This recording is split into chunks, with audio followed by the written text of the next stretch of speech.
So for the past 3 days, I've been, doing these live events and, to talk for an hour straight, man. Luckily, like the person's profile or account that I'm like, she's the one that's having to go live and invite me on tour live, and then I, just kind of take it over from there. But like today, she was able to like, interject or raise a few questions throughout it because otherwise, like, I'm just for an hour straight. And I was able to do that for the entire time the first day I did it, and it went well. We had almost 500 viewers. The advanced analytics showed that it performed at a 99% higher rate than all other lives with similar material. I don't know if that's just for that day or like in general or how that works. The second day or yesterday didn't go quite as well because I kept trying to field questions, but like nobody was really asked. Like there was a few questions asked, but I kept having to like kind of like extract them out of the people that were paying attention. But today, for the most part, I just talked. Nobody actually asked a question today, but like I didn't really need it, and it was today's performance was much closer to that first day's performance. But the neat thing is like I was never really nervous or like anxious for the most part. Like the first day, I was like mildly nervous or anxious, and which is probably why I had the energy to talk for an hour straight. At very, talk kind of fast at times, man. I go on rants. It was just an hour long rant from the first day, but it went well, obviously. And then today, I was so I'm just so relaxed at this point doing it. It's good. And I'm also aware that like nobody's going to necessarily see everything that I'm trying to share with them in one sitting. Like it's going to be waves that come on. So hopefully, people pay attention multiple times to these lives because we're just going to keep doing them. But also, man, one of the guys that like the manager of all this thing, he's a medical doctor. Like he's, a psychiatrist from France, but he works for the UN. And I found out he was a psychiatrist, man. I'm like, hey, you're a doctor of the mind. We need to talk.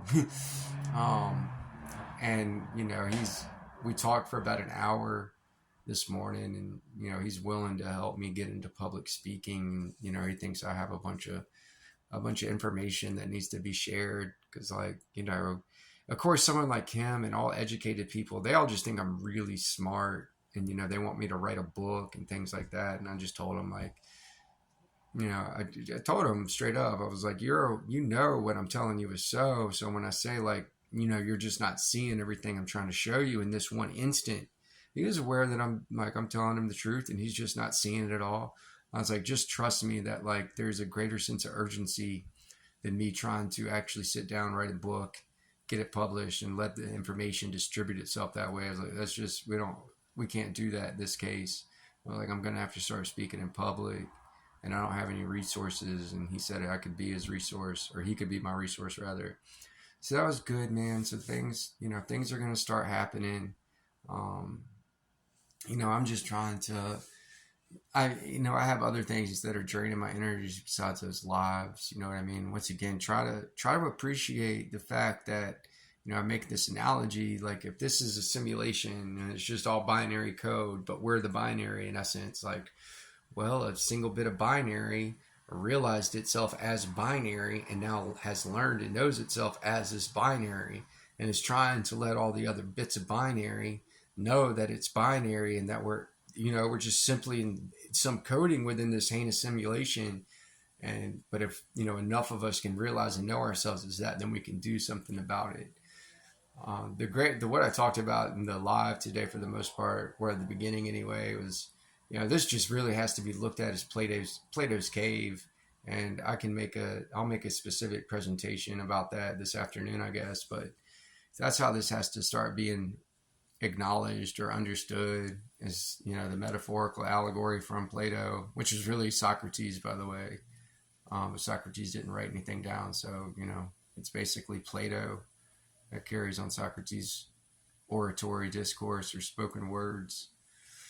But I'm doing everything I can. I don't have a lot of resources, and I'm trying to acquire them. Right now, I just have two people, for the most part, that are helping out with getting this information out there. That is, um, So, I'm doing everything I can and trying to be loving. But the reason I mentioned the binary thing is like, don't you think like the person responsible for designing the software that holds the binary, that like if a piece of binary was running around trying to wake up the other binary, that it probably wouldn't take too kindly to that bit of binary. So like, dude, you can think I'm just talking, or maybe I'm not experiencing anything, or you can realize like, yeah, maybe I am in fact having to go through a lot of unforeseen stuff, man.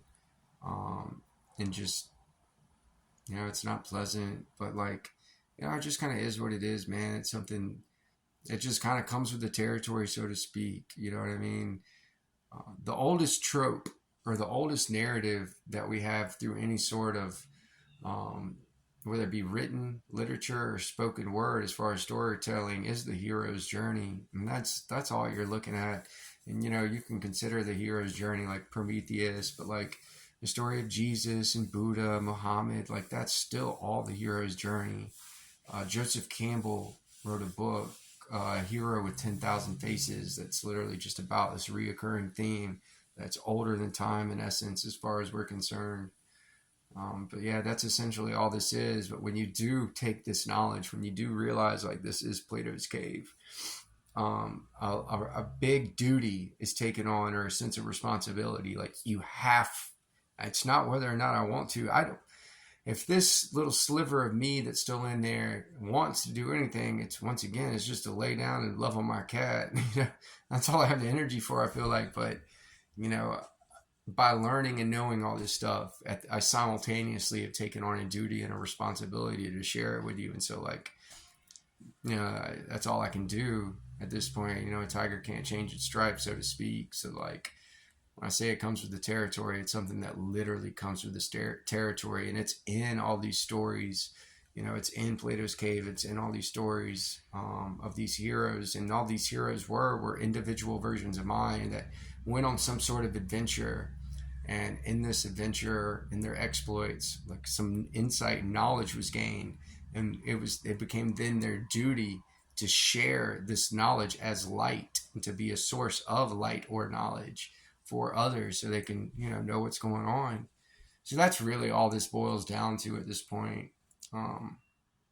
But yeah, I'm doing my best, and I'm trying to remain as loving as possible, even though I'm having to deal with a fair amount of unpleasantness at this point. But like, it's all good, man. I just take it in stride, or try to anyway. But that's what's going on, and I figure I'd share with you. So love you guys. Bye.